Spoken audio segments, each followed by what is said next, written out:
ببین قدرت خدا رو. این سگ بومی این توله مرده بوده پیداش کرده الان آورده خاکش کنه. واقعا خدا خیلی آفرینش قشنگ و جالبی داره. توله خودش نیست چون علم خانم عقیم شده. نگاه کنید خیلی زیباست. واقعا قربون خدا من دارم. علما دختر خوب.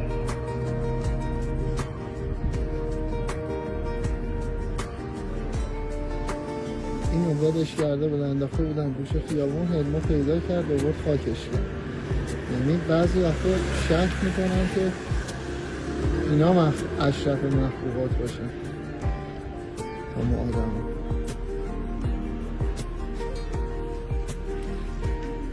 قشنگ هم بزنشون گوش.